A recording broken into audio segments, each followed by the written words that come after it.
Okay, here's something new. I never even took the time to even come and watch a race in all my life. I remember Kmart. But anyway, I got somebody here. We're going to talk about... you always end up. We'll get into it. We'll find out what's going on. Okay, and you are... Jeff Malloy. And you are what? The Executive Director of Horse Racing New Brunswick. Horse racing. God bless his soul. Remember Arnold Palmer? I do. Remember him? Yep. I used to say... Palmer. Ingham Palmer. Yep. Sorry. Arnold Palmer of golf. Taking about Tiger Woods too much. Ingham. And I used to tell him he was a great supporter of horse racing. Yeah. In New Brunswick. He was a great announcer. He was the voice of racing in the province, in the heartbeat of the Maritimes, which was St. John at the time. It just thrived down there. Yeah. We're here in Fredericton. Gerald Bishop, you might remember Gerald. He was the announcer here for years. He's passed on now, but his voice was recognized around for the great calls. But Ingham the King. Oh yes, we do memorial races for him every year. I used to remember when you had the sport show, CFBC. Yeah. And I called him, I said, boy, I had a boring weekend. Yeah, Charles, what happened? I went to a horse race, what do you call it?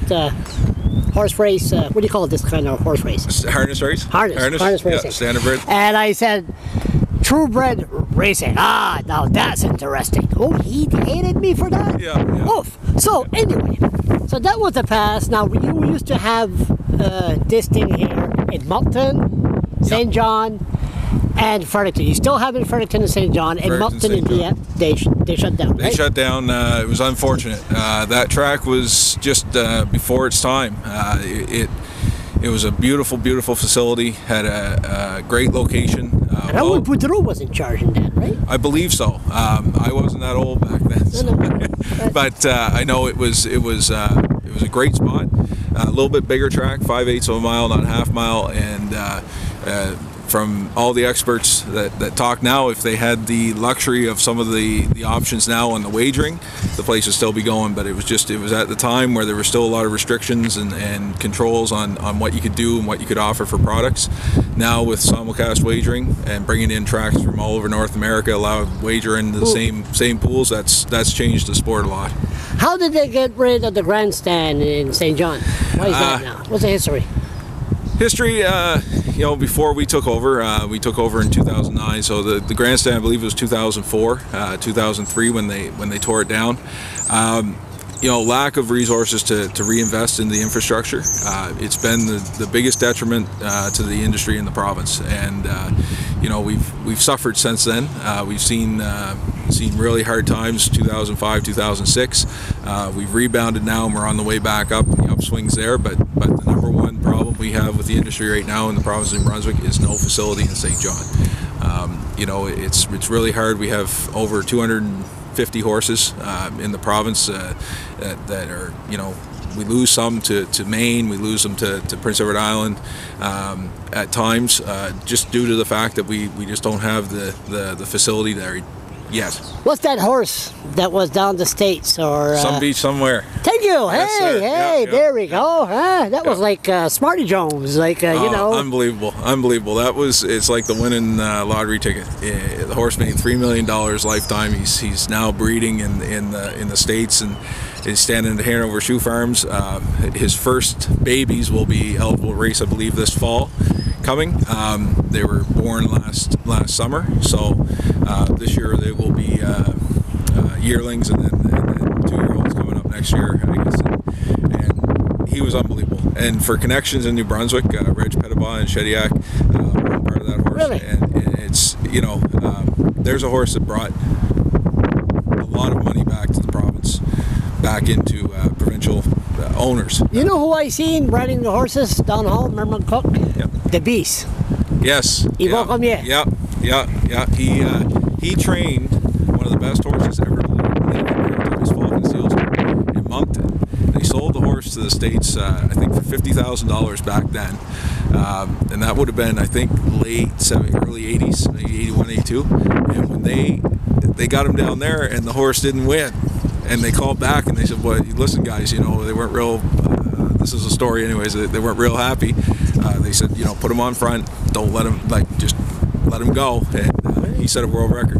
Oh, yeah, Yeah. So what's the problem? What we're having? Okay, I see, just noticed this. What's the matter?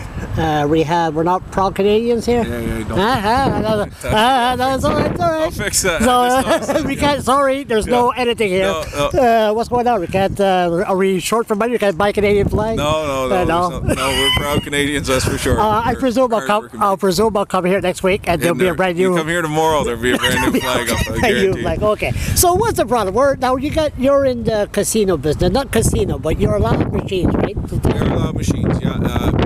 In 2008, the St. John Exhibition Association decided that they weren't interested in continuing on running racing. So at that point in time, the industry is at either it goes away or it continues on, and it's the longest form, of gambling in Canada. We're standing at the oldest track in Canada, right here in Ferriton Raceway. Is it? Yes, it is, and the heritage and the culture. Any New Brunswicker, any really Maritimer, you don't have to go back very far before you hit somebody who was involved in horse racing. So there's a lot of value there. At that time, the industry asked the government for help, asked for some to be included in the gaming strategy, which they did include the industry into the gaming strategy, allocated some video lottery terminals to the industry for support, and since then we've been building, we've been doing better. The attendance is better, the wager's better. We're getting back to where we can move forward and start being pretty competitive with everybody around us. The Prince Edward Island just did a study that they generate, I think it was 31 million annually in GDP off really? Horse racing. Yeah, people don't realize, the economy, what do you call it again? The spin-off. The spin-offs, 31 million. Basically, a big part of it is agriculture. Every one of these horses over here eat every day: grain, hay, shavings, bedding, straw. It's expensive to maintain them, and that goes right back in. And they say it's the cash, the amount of times it turns over, it's back into the farmer's hands, and it really helps them get some extra revenue off their land. And I know agriculture in New Brunswick is struggling, so we're proud to be a part of a contributor back to them. A lot of young people involved. Today's youth, they don't want to get involved. They got to get involved, because we had the greatest story, one of the best stories in Canada, because and a guy by the name of Todd Canvan, right over there in the barn, he might be there right now. Him and 13 friends bought a horse. They paid $2,000 for the horse, so it was only a few $100 each. They had the best summer of their lives. Really? Watching her race, Cayenne Mayhem. You probably heard about her. She won Ferritonian of the Week here on Fred FM because she won a race for them. And you could talk to any of that group, and they had a great time. And it's just the animal is so beautiful and so powerful when you're around them. There's a little bit of magic aura around them. I don't know how to explain it, but I mean, if you're around horses and you get there, they're just beautiful. And they had a great time. Now she retired here last fall. Her last race was in the fall exhibition week, and they've bred her now, and they're going to have a baby. They're going to have a baby from her, yeah, and hopefully I wish them the best of luck. Continue. Yeah. But they had a lot of fun with it, yeah. And I encourage anybody who's interested or even has any questions about it to come down. There's another group that bought a horse here, Greg Hughes and Mookie Seymour. They had a blast last year. Melody's Cookie Boy over at Bill Watts, and there's different aspects of the industry. You can come in for fun, you can come in for a business. It just depends on how much you want to spend, how much you want to invest, and with anything, it can be a business or a hobby. So you got a website? We do. What's the website? www.hrnb.ca. This went good for horseracingNewBrunswick.ca. This went good for a person that didn't know what the hell I was going to ask. Yeah, absolutely it did. It did. And anytime you're down, I want to show you around. And that flag will be fixed tomorrow? Tomorrow. Be fixed tomorrow? Guaranteed tomorrow. We'll finish it by this here. Yeah. Thank you very much. Thank you.